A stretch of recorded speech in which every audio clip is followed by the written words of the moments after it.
Oh guys, just my luck. Yesterday, I dropped the spark plug. But that makes contact. So now I bought a bunch more. I'm gonna replace all of them. Cause I did drop two and I'm scared if the other one might be cracked, so I might as well replace them all. So we're gonna also gap them, because might as well gap them while we're at it. Make sure everything's correct, and hopefully we don't have to go back in here again. All right, so when you go gap your spark plugs, you wanna figure out where where your engine wants the spark plugs to be, and if you're running boost or anything, that also changes. So you wanna figure that out first. So let me focus. Okay, so I want to be right here at 040 on a stock LS. That's where you want to be. I do have a cam, but that really didn't matter much. But you want to be at 040. So you take your spark plug, you take the tool. You want to start off at the smallest end, not over here. You want to start off at the smallest. Then you do it nice and slow, right? And then you don't really want to force it. So I'm off. Oh, no, I'm not. Am I off? Okay. I'm over, actually, by a smidge. Just by the smallest amount. So what you do is you press down on the back with the back. So you want to press down a little bit right there. Right? And then you want to check again. You want to do this till you get it right. That didn't do anything. So I'm going to do it again. Get a little leverage off screen. Okay, now we're going to come back. And now we're on the money right there. See, it doesn't want to keep going, so that's it right there. So that's one done. I forgot to mention that if it's too short, right, like this one, I'm like right underneath where I gotta be.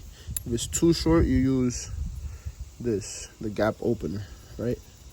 Just wanna pry up. You don't, you're gonna try not to touch the tip. So now we test. Almost there, just a little bit. Okay, just a little bit, and boom, on the money. So yeah, this is the gap opener. You use this part to open the gap, and then you press down like this to close it.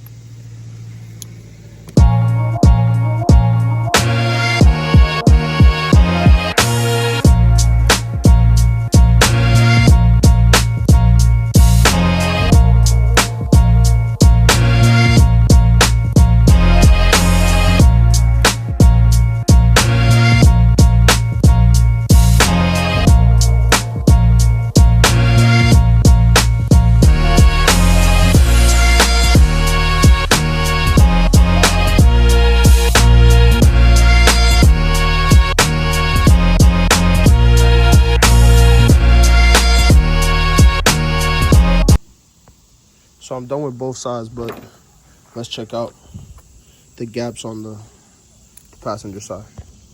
Hold on, focus. All right. Oh shit. That one was okay. Still far. This one. Oh wow. That one's closer. Still not it.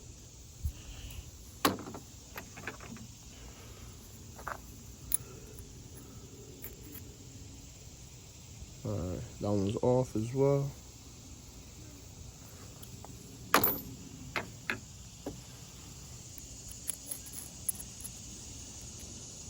Damn, that one's off by a lot. A lot more. All right. Next thing on the list was the fuel pressure. So I was I was messing around on the Harley, and I went to like the fuel injector section, and it said that my fuel injectors are rated for 43, and I had this at 60 psi. This is rated for 43 psi. This was set at 60 psi. So I turned it down here, and then I adjusted it on the Harley. So hopefully that solves the problem. Also,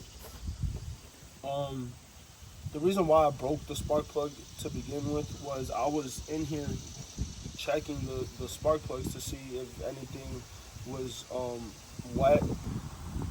When I was doing the exhaust, I saw that there was black liquid, and I thought it was oil. So when I waited a couple days, and then I came in here and saw that the spark plugs were basically dry. They had carbon buildup on them, but they were dry, so that rules out oil. But these two were clean, like nothing has ever fired in here.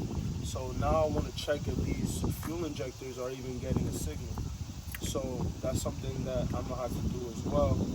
I don't know how to do that part. I think I'm just gonna put the multimeter on these two pins and see if there's a jump. If they are injecting, I'd have to check the timing, because that means the timing might be off, or the cam sensor might be bad, because I know the crank sensor is good, because I checked on a data log and it read RPMs, so I know the crank sensor is good. So the next option would be the cam sensor. So I'm checking the resistance, and the resistance seems to be good. So what I don't want to see is zeros, and I'm getting 14.4. So that means the injectors are good. So I might have a problem with either this electrical connector or these electrical connectors. So these are all good up here. The injectors are good, at least. You know, I did the spark plugs, and I adjusted the fuel pressure. I'm gonna try to start it and see what happens.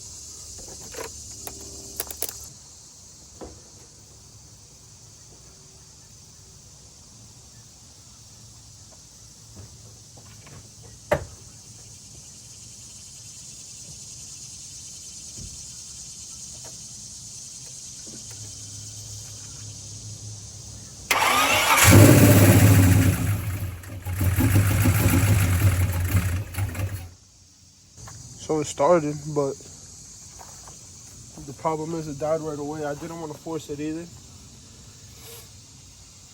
Man, what could that have been?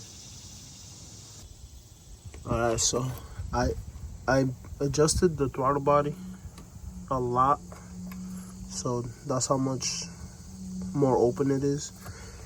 That might be way too much, but I'm just trying to see something. So I'm gonna put that back in and see what that does. So let me put you guys here. Let's see what happens.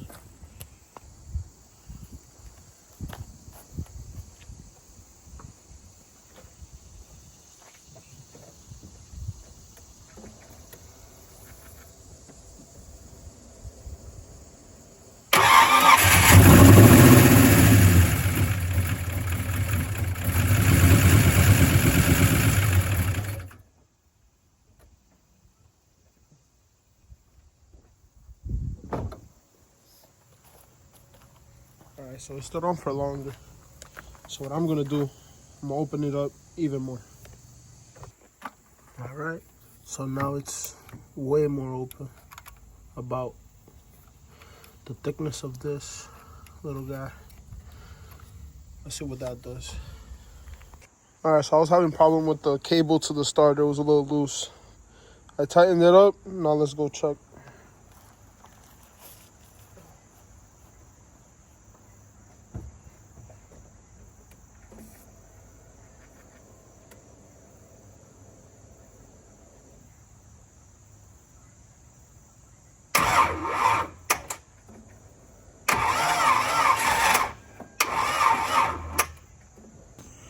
All right, guys, I just finished running a couple tests. Now, I'm not the best mechanic, so this was all ChatGPT. So I don't know what this is called exactly, but I had it set to voltage, DC voltage. I put one lead on the negative because this is coming from the battery. And then I put another lead on the chassis to test that. The voltage came out to 0, and that is what you want to see. So that's a good test. Then another test I ran was the positive, battery positive to the main positive on the starter solenoid. That came out to be 0.09, which is also what you want to see. That's excellent. Then the last test I ran is negative, battery negative to engine block, and that's where I got a 0.6, and you want to be under 0.2. Because of that, that's telling me that this is either a weak connection or a bad connection. And I'm going to be running another connection from the chassis over to the block, and then I'm going to try to fix this connection as well, just to make it stronger.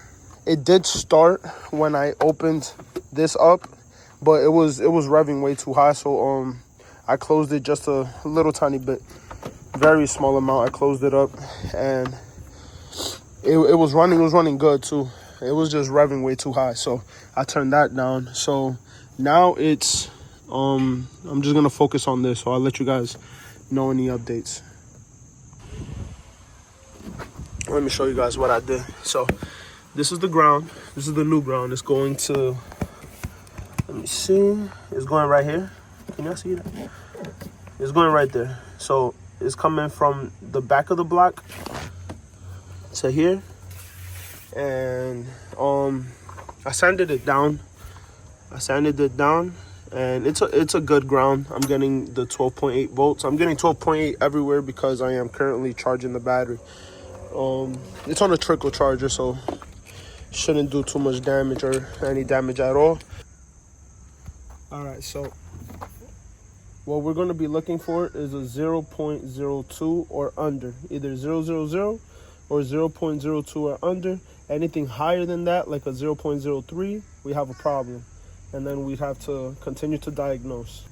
I'm gonna put the red lead to the block and the black lead to the terminal. All right, it's at 0. All right, dale. Give it a second. Okay, dale.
I wonder what caused it to die. So that was a little bit better progress given that it stood on way longer. Problem is now, I don't have a way to check the data log. The computer I was using to data log, the screen broke. I tried to fix it and I'm gonna show you guys the results of that. All right, so this is a result of me trying to fix the screen myself. So it was here, and as you can see now, it's all this. I completely destroyed that computer. So I ordered a Bluetooth transmitter for the Holly. I'm waiting for that to get in, but it's back ordered. Luckily, we have this little guy back here that also doesn't want to start. So that's another thing we can start getting into, starting that little monster right here. So while I wait for a way to data log, we're going to do that instead, because without data logging, I'm not going to figure this out. So we'll wait to be able to data log and go from there. I'm going to take a break from this. I still have not completed the exhaust. Let me show you guys. Still not complete. The tip fell off, so I had to cut that. I'm gonna have to get a blade, a metal blade for my Sawzall. Cut that off, reposition it, and go from there. So yeah, and till then, I'm not gonna be touching this car. This car cannot continue without data logging, because I can't just keep guessing what I'm doing. So we're gonna wait for that. So stay tuned.